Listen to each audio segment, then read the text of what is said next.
Kia ora, folks. Welcome to the fucking Woo Woo podcast. My name's Tommy. I'm a father, a musician, a therapist, and a medicine person.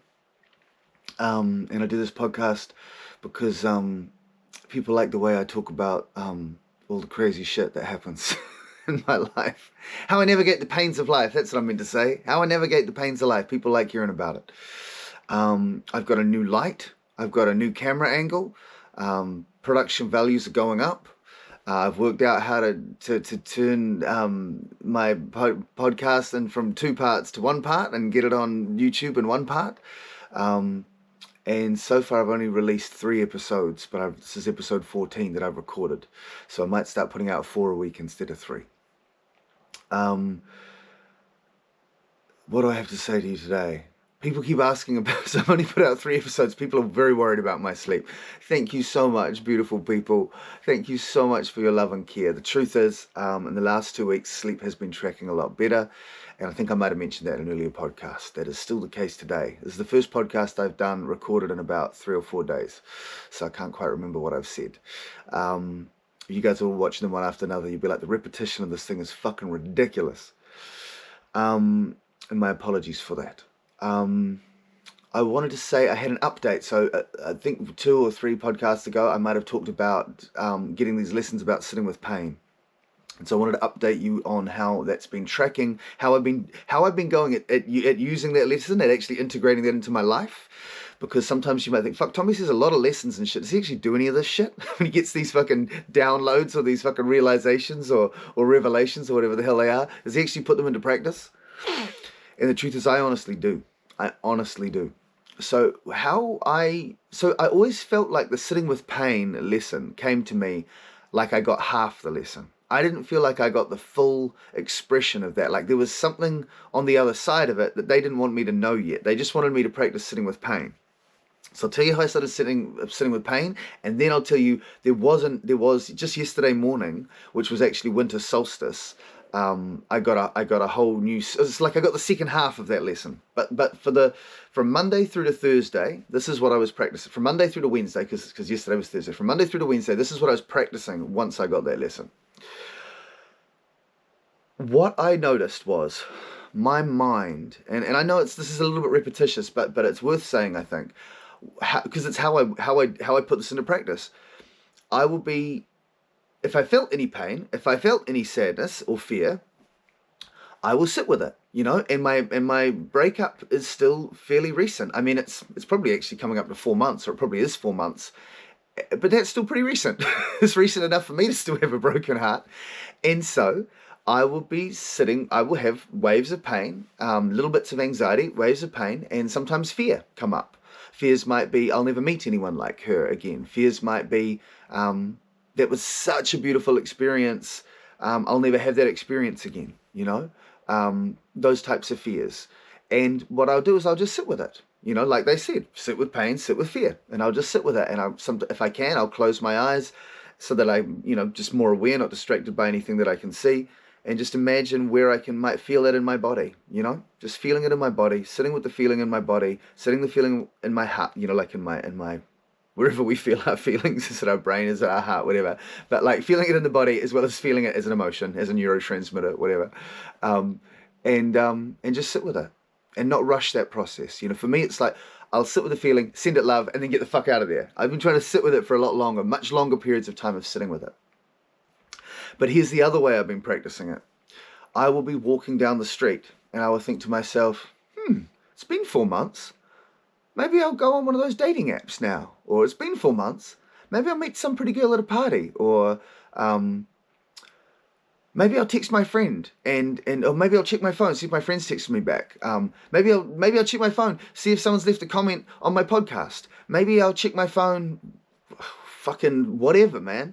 And normally, to be honest with you, one of the most common things I look for is maybe I'll send my ex a message, or I have sent my ex a message 2 hours earlier or 4 hours earlier, and I think, oh, maybe she'll have replied now.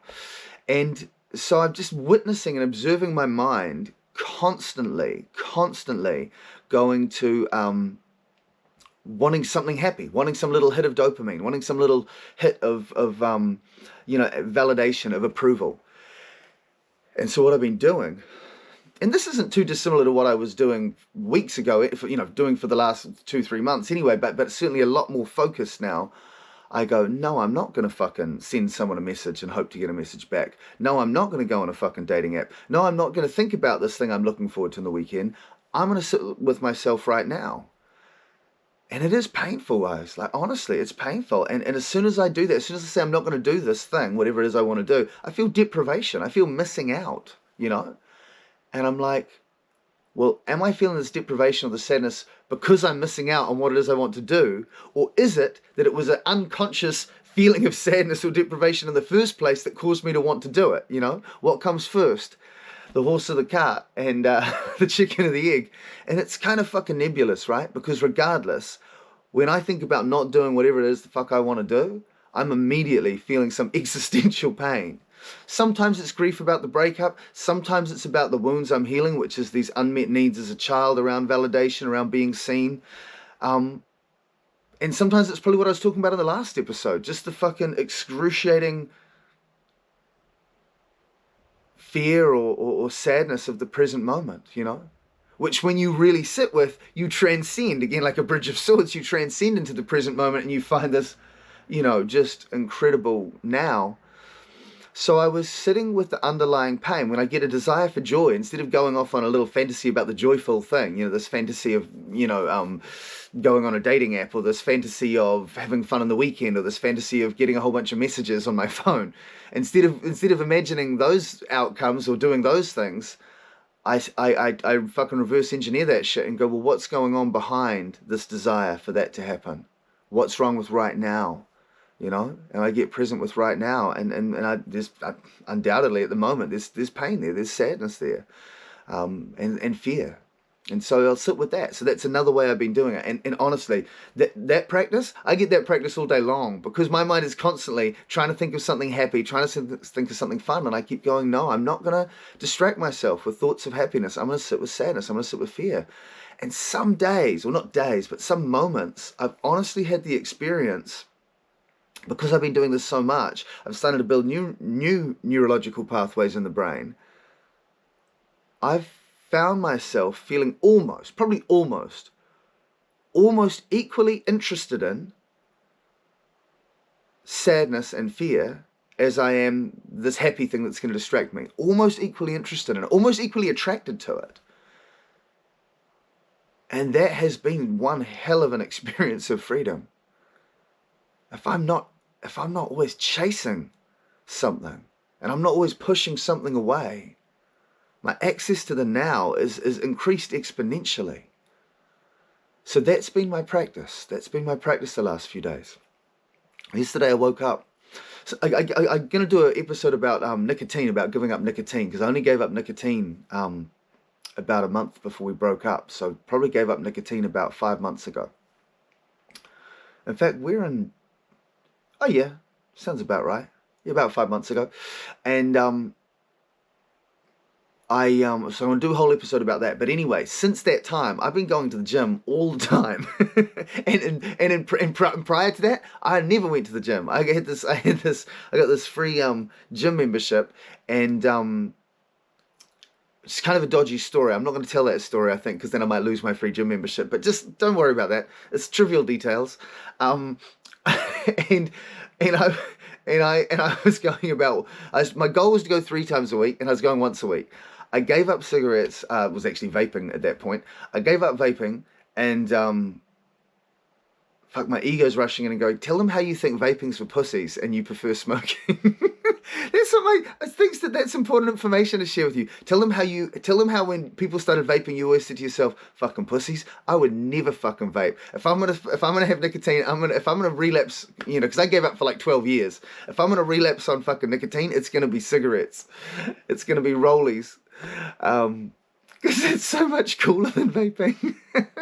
And I got embarrassed that I told you it was vaping. I had to give up. Now my spiritual ego is kicking in and going, and tell them how you got hooked on nicotine again was through whakapapa, which is actually a plant medicine, and la la la la. I'm telling that's another whole nother story, Tom. I'm not telling them right now. Fuck you. Not really fuck you, but just wait your turn. This is my story. It's not the nicotine story. And I don't think the nicotine story makes me look cool at all, by the way. So I don't think they're really going to care. So so I've been going to the gym like crazy ever since I gave up the nicotine, because I just would just be overcome. Like the anxiety once I gave up nicotine was so full on. What I used to do is I used to go for a walk every morning, like an hour and a half walk, at like sometimes 4 in the morning. That's during periods of time when I don't have insomnia, because I never have a lot of sleep. Um, and and I started finding the walks weren't cutting it for me. So I was going to the gym. So I'm going to the gym at the moment like 5 times a week, pretty much every week. And this would have been my 5th day yesterday. And I went outside in my gym clothes, which is very fucking cold, like little shorts and singlet and shit in the middle of winter here. And I went out and I saw the moon over the ocean. I don't live right by the ocean, but it's only a block away. And I saw this beautiful full moon. And not only was it huge, but it was also that beautiful, you know how the moon is often quite like a white light? Well, this was like a yellow, like a golden yellow, almost like a dark yellow, like almost like the tan of this guitar, like such a beautiful. And I was like, holy shit, I'm gonna go spend an hour and a half with Marama, the te reo. I noticed in a podcast I was telling people that's te reo, as if anyone who doesn't speak te reo Maori will know. So the Maori language, I use a couple of tiny words in the Maori language sometimes for anyone watching this who's not a New Zealander, and Marama is the moon. And I was like, I'm going to spend some time with her instead, you know? So I went back inside, put on a whole bunch of warm clothes and started this hikoi, this walk. And I was talking away. So often when I go for a walk, I'll often do a blessing, right? So I'll start off and I will thank Papatuanuku, you know, the earth.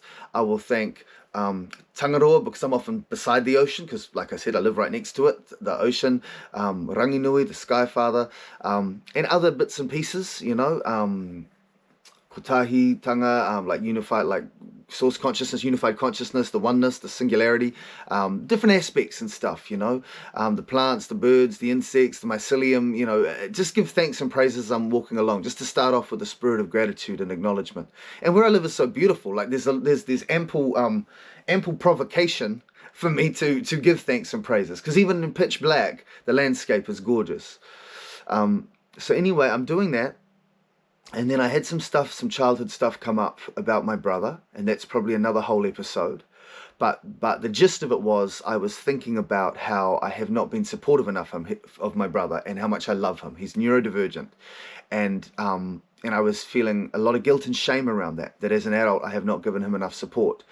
And then I was again going backwards to why that is, and it was to how hard it was for me as a child, growing up. With certain, you guys know, right? You guys know I speak openly as fuck about myself. I'm not hiding back any emotions. I'm not hiding back any of my flaws. I'm not hiding back any of my issues. But when I'm speaking about my family or others, I am going to be very discerning about what I share, because it's not for me to criticize anyone. And I'd rather paint the people in my life, who I'm so grateful for, either not talk about them too much or speak about them only positively.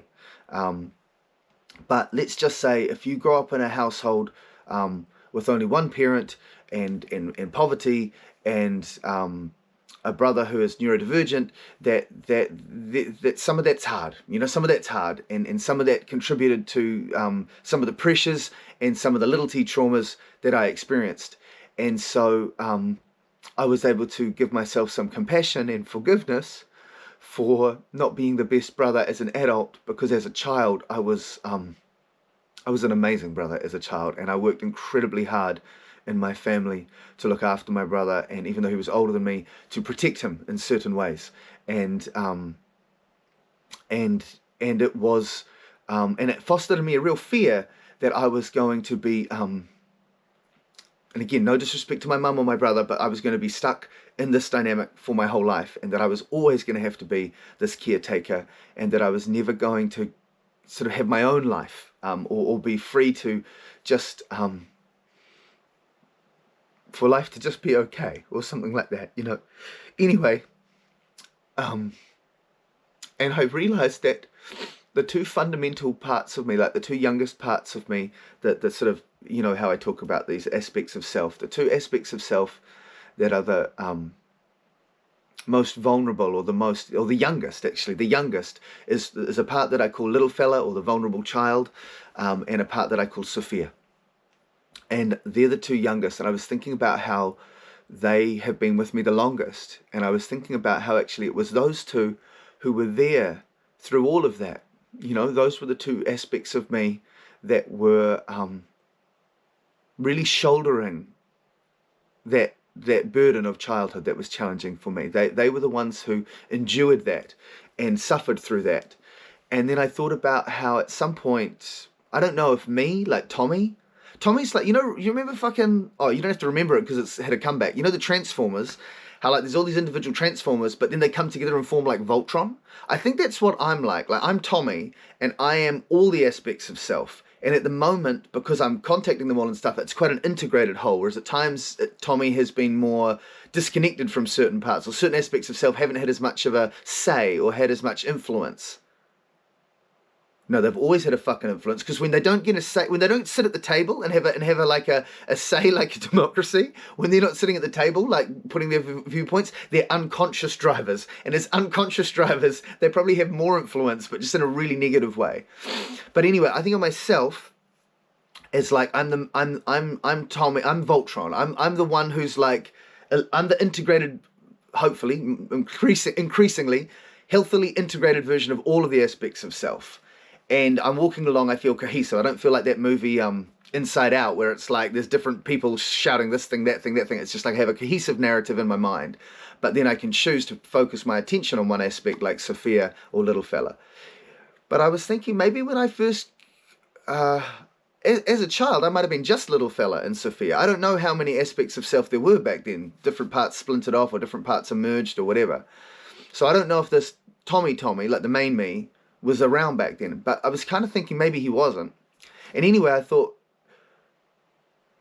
those two suffered through it all, right? And then I come along after, you know, at some point, maybe as a teenager, I come along, and maybe I came along earlier, who knows? But anyway, all of a sudden, I'm like, fuck this. I don't want to be depressed. I don't want to be anxious. I don't want to be sad. I don't want to be scared. I don't want to have fucking obsessive compulsive disorder. Marijuana. I'm going to fucking have fun. And then I have fun on marijuana, and then I create a narrative about how I'm going to be the redeemed junkie. I'm going to be the, the redeemed junkie who turns into a rock star, who then fucking saves the world through the messages in his songs and through doing huge big charity fundraiser concerts. You know what I mean? I'm going to be this fucking, I'm like I become the fuck up. And the fuck up at least has freedom, right? He's free from all this fucking shit that he's worrying about and all this pain. And then the fuck up, becomes a redeemed man and has a new beginning, and then does grand things for the world. That's my kind of story. But either way, as soon as I hit the drugs, Sophia and little fella, they're fucking gone, and it's not until I'm 21 or 22 and I did that exercise that I told you about in one of the first podcasts where I learned to love myself that little fella ever had a voice again at all. And at that point he was pissed. But I was thinking just about how little fella and Sophia had just suffered through so much, and then for years I'd neglected them and hadn't really listened to them or given them much healing or given them much opportunity to speak, and that now this work I'm doing of sitting with my pain means that every day I am prioritizing them. And then I was like, oh shit. When they said sit with pain, they were talking about little fella. When they said sit with fear, they were talking about Sophia. And then I was like, Sophia, fear. And I was like, there's a little telltale sign. And then I was like, oh shit, that lesson sit with pain, that was just the exact same fucking lesson as the lesson I'd gotten a week earlier, which was from now on, I am going to prioritize connectedness.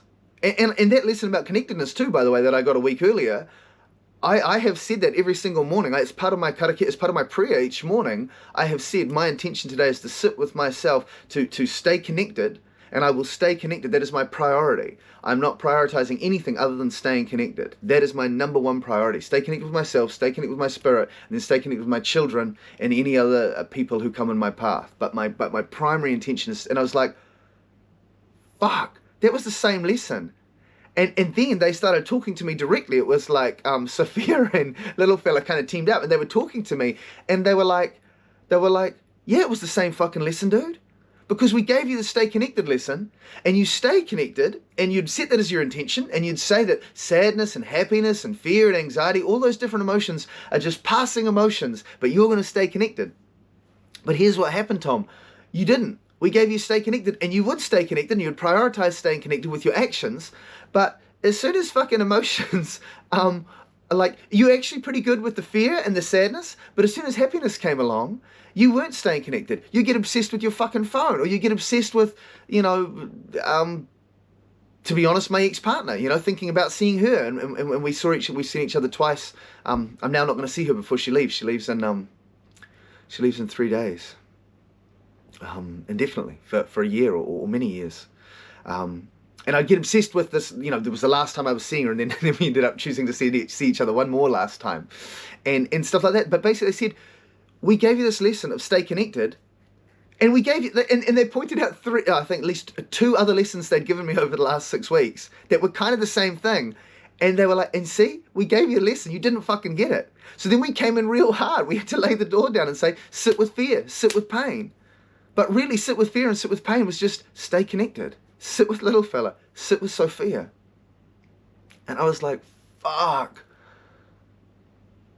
It blew my mind. It blew my mind. Like, it felt like it's such an aha moment. I kind of felt like I was on plant medicine. It was like, and you did it this way, and you did it this way, and you did it this way. Like, you've been trying to communicate this to me the whole fucking time.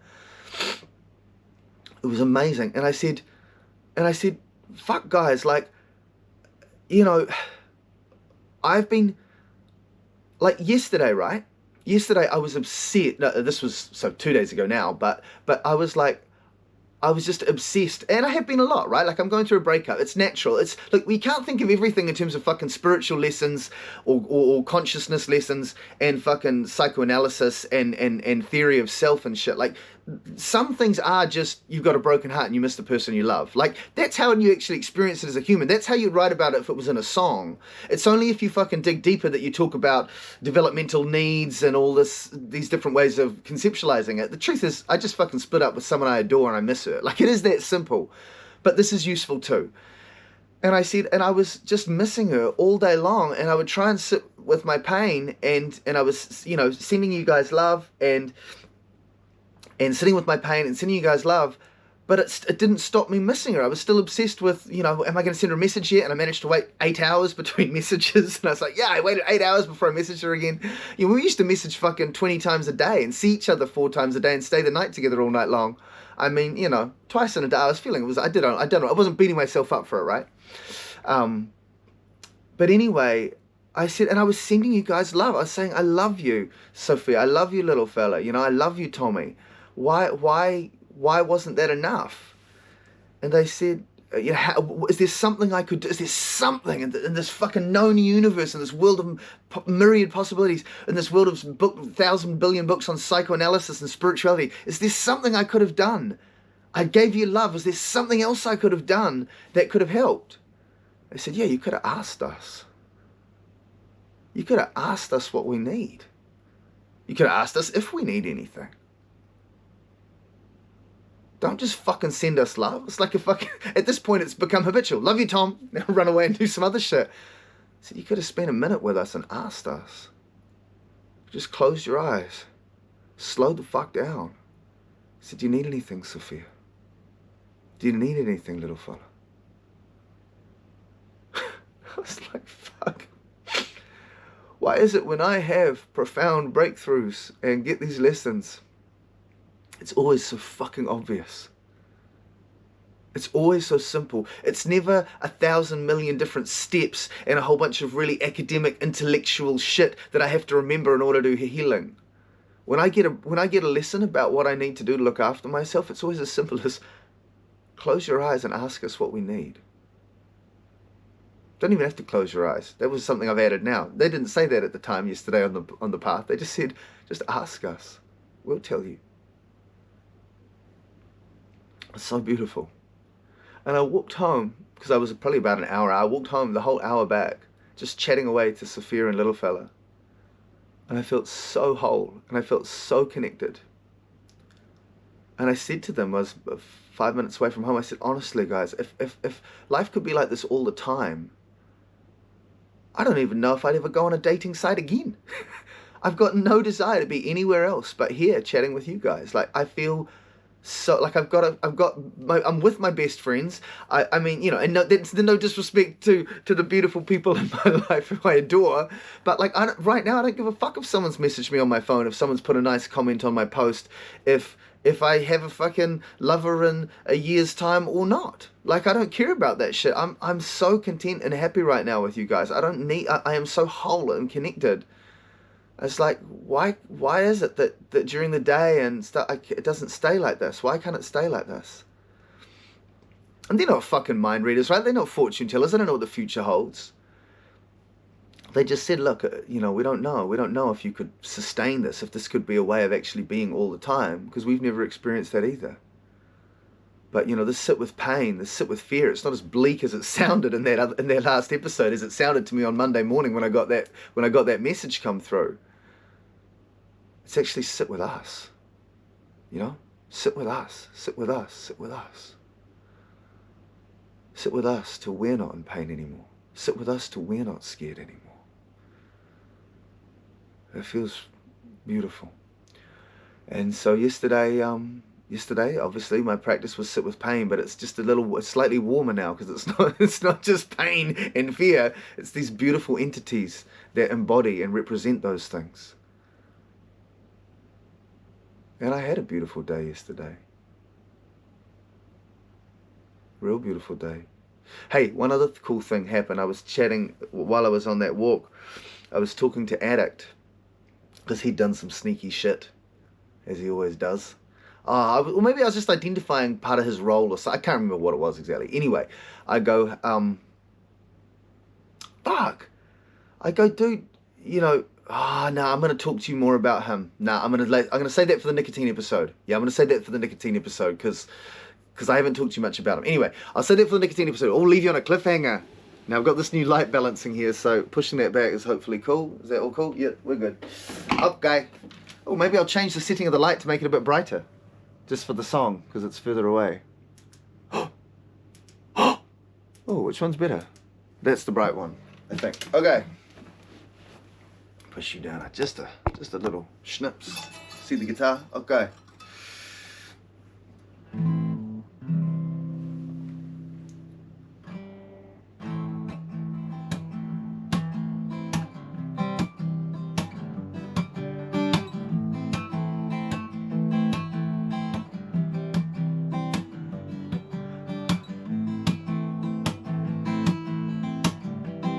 It's a freestyle, by the way.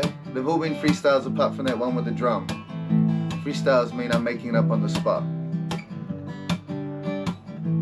What do you got? A guitar, some chords, and words you made up on the spot. Oh, not a lie.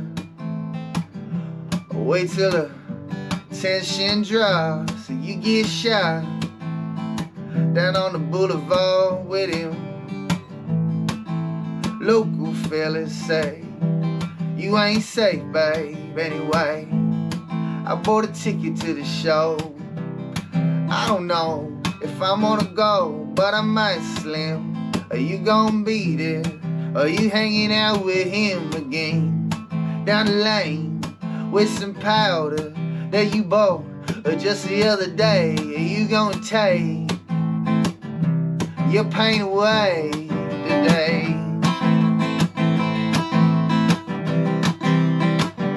Are you gonna take your pain away today? Somehow the light just comes down. Now I get a warm feeling inside like a glow. Oh, you know, it's called a ketamine blow when this show of mine gets sidelined. Yeah, sometimes.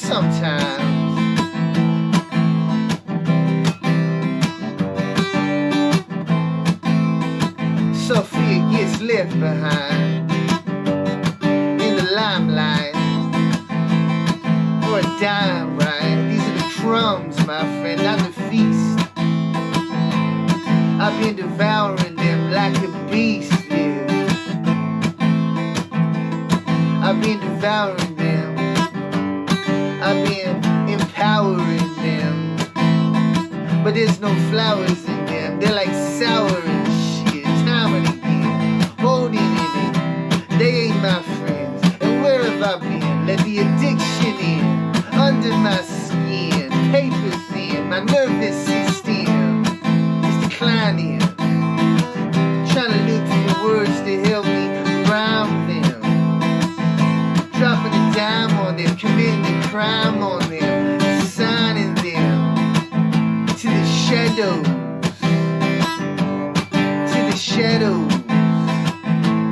where the pain goes. Yeah, bro, where the pain goes. Yeah, bro.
If you guys love this podcast, please share it with your friends.